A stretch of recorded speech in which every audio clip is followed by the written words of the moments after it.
TV এবং খুব সুন্দর রং করা ওয়াশিং মেশিন, বাড়িতে সমস্ত কিছু একটা মানুষের জীবনযাত্রার জন্য যা যা প্রয়োজন সব কিছু বাড়িতে তৈরি করে ফেলেছে। এবং নিজের ওয়াইফের জন্য গ্যাসের কানেকশন, তার মাকে ভালো শাড়ি পরানো, সব কিছু জীবনযাত্রার মধ্যে চলে এসছে। আমি বলতে চাইছি, যে ছেলেটি জিরো থেকে শুরু করেছিল, একটা টালির চালের ঘর থেকে শুরু করেছিল, সেই ছেলেটি আজকে এই কাজটা থেকে সে একটা অ্যাজ এ প্রমোটার হিসেবে কাজ করতো।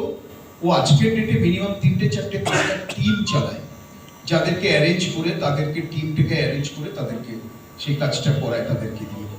আমি এটা একটা এক্সাম্পল দিলাম, যারা আমাদের কাজের সঙ্গে জুড়ে রয়েছে দীর্ঘদিন, তারা নিজেদেরকে গ্রোথ করেছে। আস্তে আস্তে রঘু শুরু করেছিল হয়তো 18 বছর বয়স থেকে, 17 বছর, 18 বছর, 19 বছর থেকে শুরু করেছিল, কিন্তু গত 10টা বছর ওর জীবনের গ্রোথ, সবচেয়ে মেন যে পিরিয়ডটা, সেই পিরিয়ডটা কিন্তু আমাদের সঙ্গে দিয়ে নিজেকে গ্রোথ করেছে।